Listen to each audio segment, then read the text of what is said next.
on the resolution that was adopted today, do you have any comments on that? Well, what I can tell you, I mean, our basic comment is that it's clear, including from the resolution, that the state of Palestine was not granted a new status within the United Nations, nor has it been admitted to membership in this organization. It is also clear that it remains an observer state and does not have the same status nor standing as a member state. At the same time, of course, the Annex provides for additional rights and privileges of participation of the state of Palestine without prejudice to its existing rights and privileges, and we will follow what the General Assembly has agreed to regarding that. A couple of questions. Today, the GA vote adopted the resolution. And in that resolution, it asked the Secretary General to take necessary measure to implement the resolution, which grant many rights to the state of Palestine.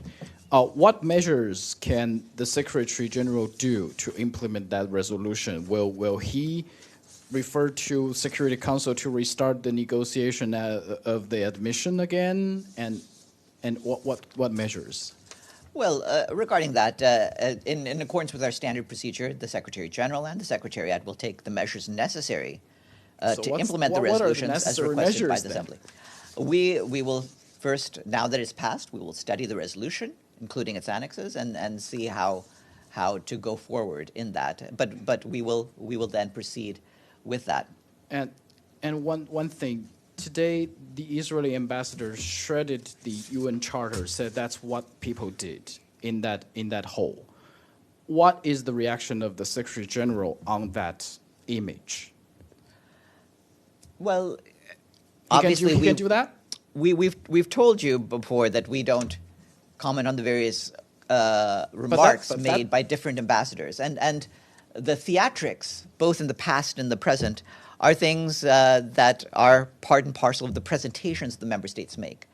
We don't comment on those, but regarding the charter, obviously, this is an organization that is premised on respect for the UN Charter, and all of the member states have pledged to uphold the UN Charter, and we expect them to fulfill that obligation. And do you feel uncomfortable to see that image in the TV? I've been around here a long time. I've seen a lot. Look, and all I can tell you, look, that was a charter. There's many charters. There's one right here. The charter is intact. Its ideals are intact. You resurrected it. What? You resurrected it. The charter...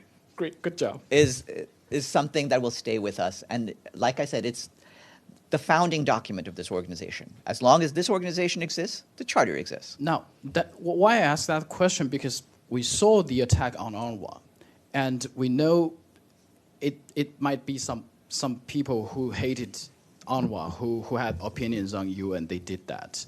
But don't you think this kind of behavior by the Israeli ambassador actually, how to say that, infused this kind of behavior, infused this attack for UNRWA, for those people who stopped the trucks, 8 trucks, to cross the Korean Shablam border crossings? Well, those are separate things. Obviously, a piece of paper is a piece of paper, and theatrics are theatrics. But those we are clearly and strictly against threats made on our personnel and our facilities. Those are irresponsible, they're wrong, they have to stop. But it's not connected, do you think? We have seen so much. You can go over the history of the UN and all the speeches that have happened. Different moments when people use different props, their own shoes, they're the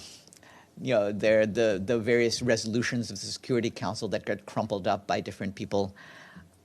We've seen it all. We rise above that. This is an organization of diplomacy, and we encourage diplomacy.